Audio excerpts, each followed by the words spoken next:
I know that many of you look forward to hearing my golden voice present the material from the text in these lectures, and it's going to be very disappointing for you to learn that this is going to be a very short lecture in Chapter 5 because there isn't a ton of material really in the text to cover. In addition, you're going to notice that much of this material we've already touched upon in the class, but nonetheless, I think it's useful to present it organized in this fashion here under the topic of social work education itself. So we're going to spend a few moments and just touch on the major points of Chapter 5 here. Those of you who are in the School of Social Work or who are intending to enroll in the School of Social Work as a major in social work, or those of you who are thinking about the social work degree or exploring it, the Bachelor of Social Work degree is the degree that you would be working towards, the BSW. Some schools may still call it a Bachelor of Arts or Bachelor of Science in Social Work, but generally speaking, I believe most schools now just refer to it as the BSW degree, and that is the undergraduate social work degree. The core competencies that a UAA graduate must achieve in order to be awarded the social work degree, the BSW degree, here are the same competencies that graduates of other schools of social work, undergraduate schools of social works, require all around the nation. And so there is a certain standardization or minimal expectations in terms of every graduate of the BSW program. Our coursework in a BSW program, which, as this slide mentions, is often taking a generalist approach in education, involves such things as social work practice with individuals, with groups, with communities and organizations. And so your coursework really kind of covers all of those things, and depending upon the kind of electives you work into your program, many other things as well. This program requires a strong base in the liberal arts and the social sciences, and some of the prerequisites that will help you a great deal in the BSW degree are found in those schools. A person with a BSW degree who works in this state, in the state of Alaska, can attain a license following graduation to become what's called a licensed Bachelor of Social Work, or LBSW. In Alaska, at least, that's what it's called. I'm not sure the BSW license exists in every state around the nation, but it is more and more becoming common.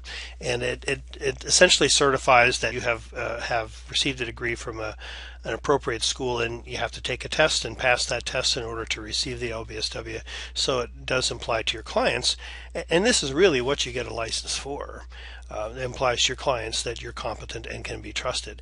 Really, licenses, while we call it our own credential and we take pride in this, really, the license really will assure your clients and the rest of the working public, let's say, that you have some competency. And so a license is something, it isn't something you just get for you, it's really something you get for your clients, and that's something that's important to keep in mind.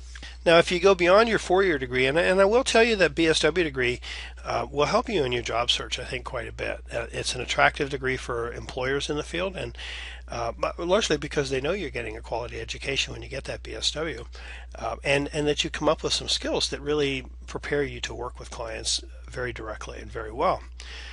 If after you attain your BSW, or even if you have another bachelor's degree, and you may wish to get your master's in social work degree, the MSW. Some schools call it an MSSW, the Master of Science in Social Work, but again, in most places, it's simply the Master in Social Work. And the MSW is, in my experience as an MSW, is a golden degree. It is considered the terminal degree in the field, and what that means essentially is that unlike other fields such as psychology perhaps and sociology and those kinds of things, once you've attained your master's degree, you really are considered to be the advanced practitioner. You've received the education you need in order to practice social work independently.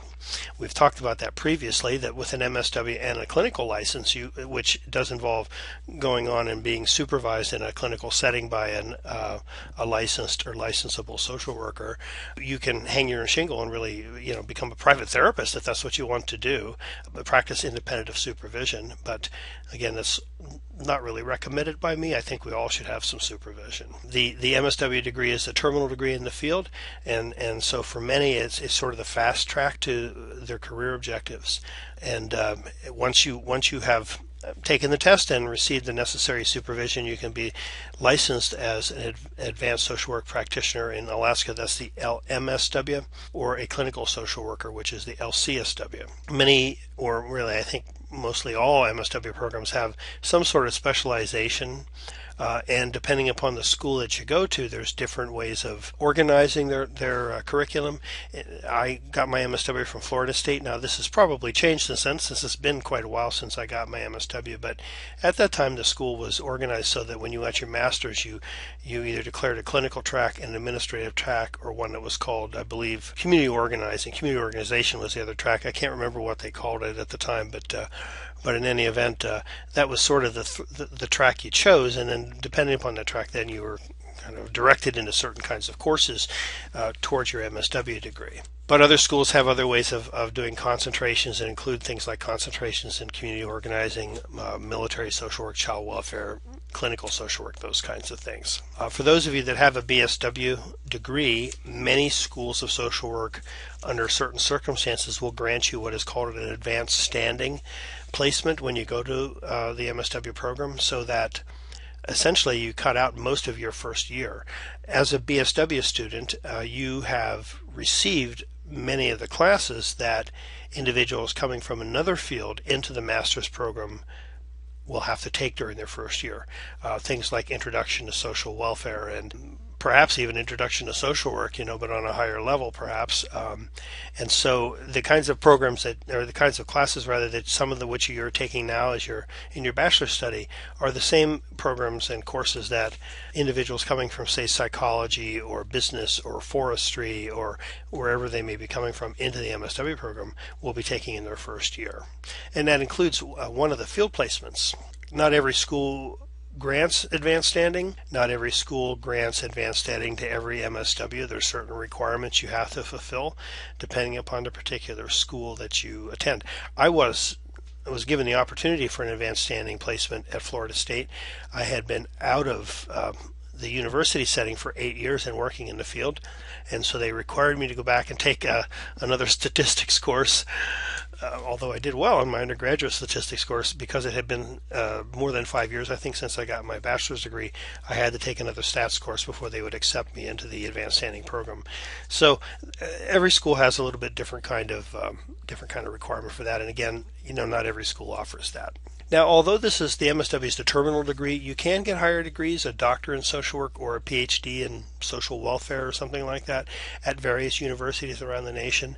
But these are not practice degrees. These are really considered to be research degrees. So while you can go on to further education, you're not really being given more practice classes in order to hone your skills. It's more then focused upon research and those kinds of things.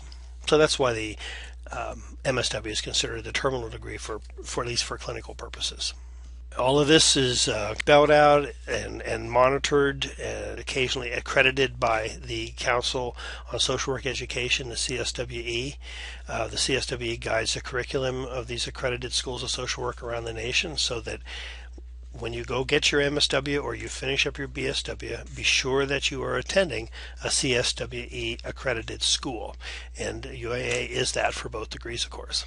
The CSWE guides schools into including such things as, classes on diversity and human rights, social and economic justice, classes on human behavior in the social environment, those kinds of things. In the MSW program, you complete 900 to 1,000 hours of field practicum over 2 years. In the BSW program, you have a 400-hour internship in a social service agency. Again, the advanced standing students, in most schools at least, only have to do one field practicum because they've already done one with the BSW program. But if you're coming from another field, you're going to do 2 different placements in each of the 2 years of your MSW program, MSW studies. And in those placements, if there isn't an MSW on site to supervise you, you may still be able to work for a particular agency, but then the school will find someone who is an MSW who is able to supervise you from somewhere around the community for you, generally.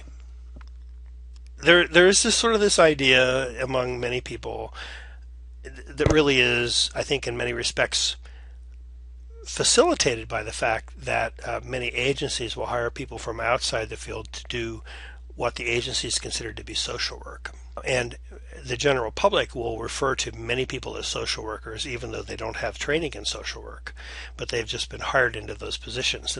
And all of this tends to facilitate this notion that this is work that anybody can do. You really don't need to be trained, that it isn't a profession, that it's more a calling and all those kinds of things.